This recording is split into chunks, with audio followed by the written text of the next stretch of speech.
मराठवाड्याचा पूर आणि दसऱ्याला होणारे राजकीय मेळावे याचा तसा थेट काही संबंध नाहीये, पण याच पुराचं राजकारण करत राजकीय चिखलफेक करण्यासाठी तसा संबंध जोडण्याची सध्या राजकीय नेत्यांमध्ये जणू काही स्पर्धाच लागली आहे।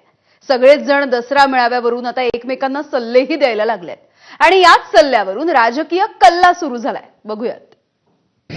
डावीकडे चिखल, उजवीकडे चिखल, पुढे चिखल, मागेही चिखल। दसऱ्याला ज्या मैदानात उद्धव ठाकरेंचा आवाज घुमणार आहे त्या शिवाजी पार्काची ही अवस्था।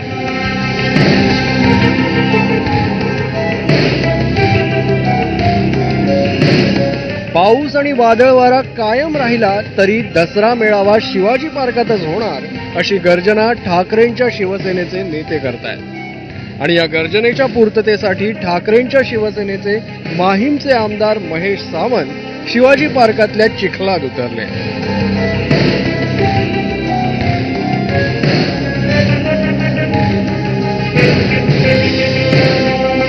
प्रत्येक गेटची जबाबदारी प्रत्येक विभाग प्रमुखावरती दिलेली आहे। आतमध्ये बसण्याची व्यवस्था करण्यासाठी एका दोन विभाग प्रमुखांना केले।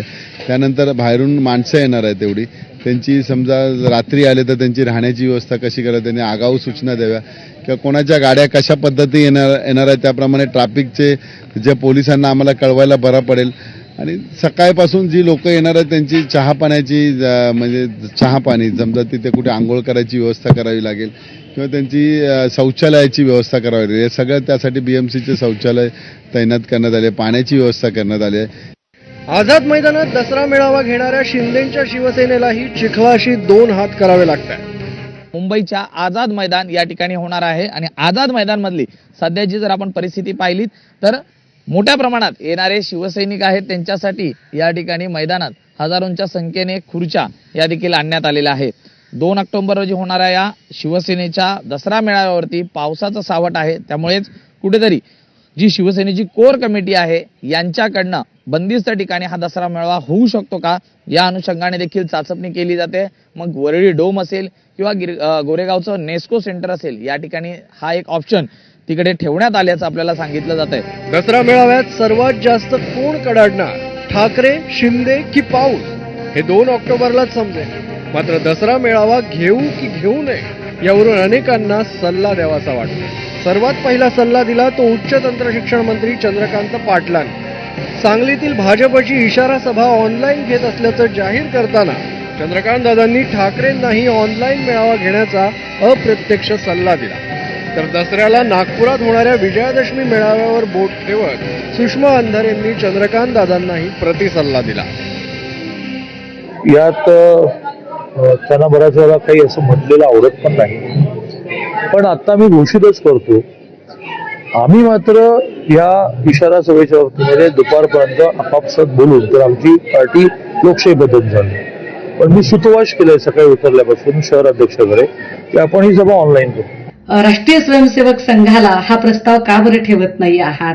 कारण राष्ट्रीय स्वयंसेवक संघाचं जे सशस्त्र संचलन आहे, खरं तर सत्ता तुमचीच असताना आता तुम्हाला वेगळं संचलन करण्याची आणि पुन्हा काही वेगळी कुणाला शक्ती प्रदर्शन करण्याची गरज नाही। पण तरी सुद्धा मला वाटतं की हा प्रस्ताव आपण एकदा राष्ट्रीय स्वयंसेवक संघाचे सरसंघ संचालक श्री मोहन भागवतजी यांच्याकडे ठेवावा।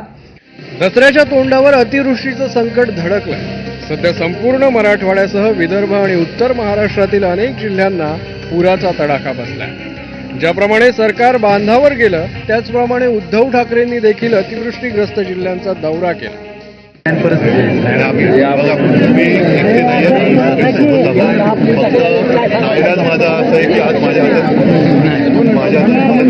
काही नाही, मी तुम्हाला फक्त एक धीर देतोय आणि आपण जे सगळे निवडून दिले ते सगळे आमदार खासदार माझ्या सगळे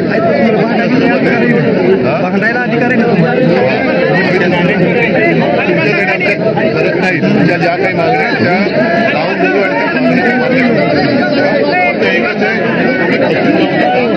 धीर सोडू नका। हा काही आपण सगळे दौऱ्यादरम्यान ठाकरेंनी केलेल्या वक्तव्यावर बोट ठेवत भाजपनं मेळाव्याचा खर्च पूरग्रस्तांसाठी देण्याचा सल्ला दिला। उबाठा गटाचा येणारा दसरा मेळावा रद्द करून त्याचा खर्च उद्धव ठाकरे यांनी मराठवाड्यातील पूरग्रस्तांना दिला पाहिजे. खरं म्हणजे मराठवाड्याचा उद्धव ठाकरे दौरा करून आले. 5 जिल्ह्यांचा तब्बल 3 तास त्यांनी दौरा केलाय आणि तिथून आल्यानंतर त्यांनी दुःख वेदना सगळ्या व्यक्त केल्या. पण उद्धव ठाकरे आता वेळ खरी आहे ती शब्दाला जागण्याची, प्रत्यक्ष उतरण्याची.